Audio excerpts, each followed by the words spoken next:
بسم الله الرحمن الرحيم والحمد لله رب العالمين ونصلي ونسلم على نبينا محمد وعلى جميع الأنبياء والمرسلين وأشهد أن لا إله إلا الله وحده لا شريك له وأشهد أن محمدا عبده ورسوله اللهم صل على محمد النبي وأزواجه أمهات المؤمنين وذريته وآل بيته كما صليت على آل إبراهيم إنك حميد مجيد يا أيها الذين آمنوا اتقوا الله وقولوا قولا سديدا يصلح لكم أعمالكم ويغفر لكم ذنوبكم ومن يطع الله ورسوله فقد فاز فوزا عظيما. Dear brothers and sisters, in the last khutbah we started talking about Halima as-Sa'diyah, who was the second breastfeeding woman for the Prophet sallallahu alaihi wasallam.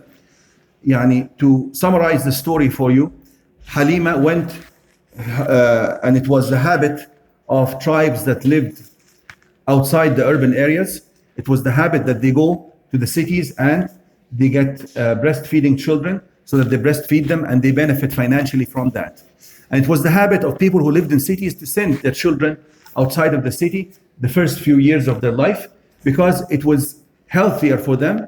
Diseases could be more rampant within the cities and they are less frequent outside the cities in the fresh air. Also, they were very keen for their children to grow up in open fields so as to be strong, especially the boys, physically strong. And also when they watch the open nature of Allah subhanahu wa ta'ala, they become also mentally and emotionally more mature. That was one of the wisdoms behind the Arabs having that habit. So Halima, with her husband and her little boy, they went to get somebody from Mecca. And Mecca, as you know, was basically a major city at the time in Arabia. What happened is, she could not find a child who had a living father. And they always preferred a child who had a living father because they felt that they would be reimbursed in a better way from the father. But if he was an orphan, they used to avoid orphans as much as they could. So she couldn't find a child, or her friends, the ladies who came with her, they found somebody, and she felt bad. And initially she did not want to take the Prophet ﷺ because he was an orphan. But when she found nobody else, she went back to his mother to take him for breastfeeding. On her way, going to pick up children, it was a long journey. And the narration, and it is an authentic narration that I recited for the people in Arabic in the last khutbah. The donkey that she was riding, because of the long distance, became injured in its knee. The knee was injured. And it was hardly walking. Also, it was a very dry year, and the camel that they had with them was hardly producing any milk. She had her own child with her, and she hardly had any milk in her own breast to feed her child, to the extent that she was saying that the child would hardly sleep at night because of hunger. And she had nothing to console the child with. This was the very poor state that she was in, along with her husband and her child, going into Mecca. But then, as they were going back, and this is her own narration, and this narration, as I mentioned, is authenticated by the scholars and historians of Islam. She saw several signs that were unexpected. Number one is that when she started breastfeeding the Prophet ﷺ, her breast miraculously became full of milk. And she not only breastfed the Prophet ﷺ, but she managed to breastfeed her own child. It was the first night after many nights her child would sleep so soundly. Also, on the way back, she found that her donkey had regained its strength and its health, and it was even walking much faster than other donkeys. Even her friends were asking her, "What happened to your donkey?" Even the camel started producing more milk. And then her and her husband were discussing this at night. And her husband said, لَقَدْ أَصَبْنَا نَسَبًا مُبَارَكًا, which means that we have attained a very blessed soul. That is how he attributed it to it. And of course, there was no Islam at the time, but people had sound intellect. Nowadays, you find people doubting the obvious. You give them a whole miracle of the Prophet ﷺ, that water used to come out from his fingers, and this was witnessed by hundreds of people, and they start doubting that. But subhanAllah, people had the sound emotions, sound intellect at the time. This is how he explained it. This happened, and maybe the wisdom behind it is Allah wanted to put the love for this child in their hearts so that they treat him in the best manner. and they look after him in the best way.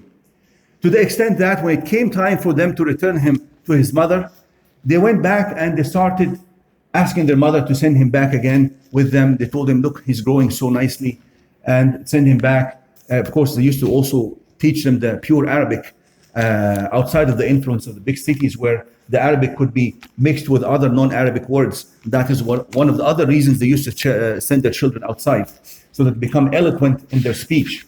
So they convinced the mother that she sent him back with them. But then when they went back, the incident of the opening of the chest of the Prophet ﷺ, this was a miraculous incident. Allah sent two angels to perform this miraculous act on the Prophet ﷺ, to cleanse his heart from any portion the shaitan may have in the heart of a human being, and to fill it with wisdom and belief and mercy. This incident, inshallah, we'll talk about in the coming khutbah in more detail with its narrations, and it has been narrated by so many Sahaba in many collections of hadith. It has become recurrently narrated so that there would be no doubt whatsoever about its occurrence. It occurred not only once, but at least twice in his life, in the life of the Prophet ﷺ. Some scholars said it might have occurred 2 more times, but we'll talk about this in more detail in the coming khutbah. Before we go on to the next khutbah, inshallah, next week, inshallah, and talk about the opening of the chest of the Prophet ﷺ. Even Anas ibn Malik, in his narration in Sahih Muslim, he said that following that incident, I used to see the sign or the markings of the suturing in the chest of the Prophet ﷺ. Prophet ﷺ for the rest of his life had this. And the incident specifically says that they sutured. At the time, there was no suturing whatsoever for surgical wounds. So this incident has some kind of miraculous nature from the scientific point of view as well, because it talked about open heart surgery, which was not even, nobody would even think about it. At the time, it talked about it. It talked about opening the chest, then opening the heart itself. And that's exactly what they do nowadays in open heart surgery.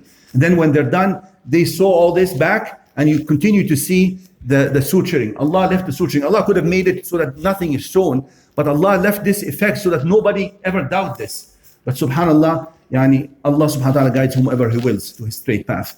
Whoever Allah clouds his thinking, his thought process, or blinds his eye, may Allah save us from this fate. Ameen. Prophet ﷺ had such a harsh life growing up, and that is intended. Allah subhanahu wa ta'ala was the one to look after him. Allah did not want any single human being to be the one who could claim that I am the one who raised him, I'm the one who taught him. Nobody actually did this. He went from house to house. He never saw his father. His mother died when he was young at 6. He lived with his grandfather for 2 years, and then he dies. He was exposed to all this emotional turmoil, so that he becomes so mature emotionally, so mature in his personality, so strong, able to endure so much hardships thereafter. Because the role Allah has prepared for him is the role only one human being in all of humanity can shoulder. And that is the role of being the mightiest prophet that Allah subhanahu wa ta'ala has ever sent to this earth. So Allah prepared him in such a way that nobody can claim he taught him. Allah subhanahu wa ta'ala taught him. Allah brought him up. Allah made him mature emotionally, mentally, physically, and so on. Yes, Allah subhanahu wa ta'ala allowed human beings to look after him from the physical point of view, from providing for him, from breastfeeding, and so on, protecting him. But what makes the personality of the human being is his intellect and his emotion and the information that Allah instills in him. That all came from Allah. And you see this in Surah Ad-Duha, أَلَمْ يَجِدْكَ يَتِيمًا فَآوَى, which means Allah subhanahu wa ta'ala created you or put you in a state of being an orphan, so that He is the one who guides you. Okay, no other human being. And this way he is isolated from the effects and influences of the pre-Islamic era. He is not affected by idolatry or any of these things that used to occur in that community, which of course was not following the righteous path. As you know, prostitution was prevalent. There was gambling. There was internal fighting. So many evil things happened at the time. There was nudity, even in the Kaaba. Some people used to circumambulate around the Kaaba, totally nude, and so on. This is how ignorant they was. Allah subhanahu wa ta'ala wanted to protect them from all these influences, and we will see this inshallah in the coming in the coming khutbah. Also, this shows us that Allah's choice for one of us is better than what we choose for ourselves. You saw how Halima was so discontent about taking an orphan back, but Allah subhanahu wa ta'ala showed her signs that the choice that Allah has chosen for her is better than what she might have chosen for herself. And each one of us in our lives, we have many, many examples where we were discontent with the decision of Allah subhanahu wa ta'ala or the choice of Allah for us, and it turned out to be the best thing for us only if we knew.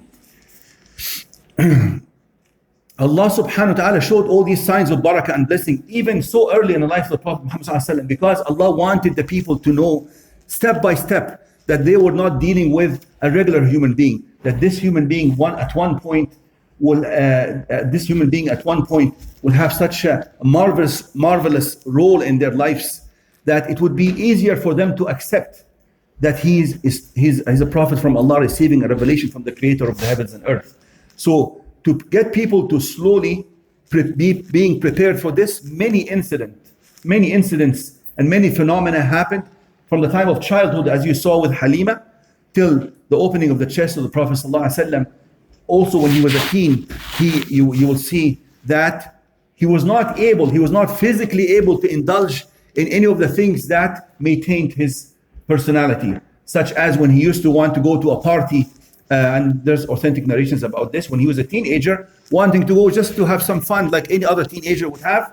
SubhanAllah, he would go and sit, and the moment he sits, Allah would make him sleep till the morning. It happened more than once, so that he doesn't get influenced by, you know what happens in parties, dancing and women dancing and sometimes nudity and so on. And it was in the pre-Islamic era, things like this could have happened.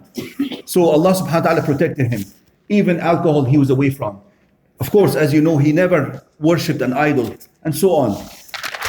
Inshallah, in the next khutbah we'll talk about Shaqq al-Sadr, opening the chest of Prophet Muhammad sallallahu alayhi wa sallam. Inshallah, the prayer times are here. You can take pictures of it before you leave. Don't forget the donation, inshallah, for the masjid. And for the Quran classes, there's a Quran class box, and there's a donation for building, inshallah, or purchasing another bigger place for the community, not only for prayer, because we want a place where our children can have activities. This way we can protect our children from bad influences as well. Also, the key for the masjid, the fob key, inshallah, that one is with Brother Amir, and donations, electronic donations to a card. You can do this with Brother Rizwan as well. Salah times are here. اللهم إنا نسألك بأسمائك الحسنى وبصفاتك العلى وباسمك الأعظم الذي إذا دعيت به أجبت وإذا سئلت به أعطيت يا أرحم الراحمين يا أكرم الأكرمين يا أجود الأجودين رحمن الدنيا والآخرة ورحمهما يا حي يا قيوم يا حنان يا منان يا ذا الجلال والإكرام. اللهم إنا نسألك بأسمائك الحسنى وبصفاتك العلى. اللهم صل وسلم وزد وبارك على نبينا محمد وعلى آله وصحبه وسلم.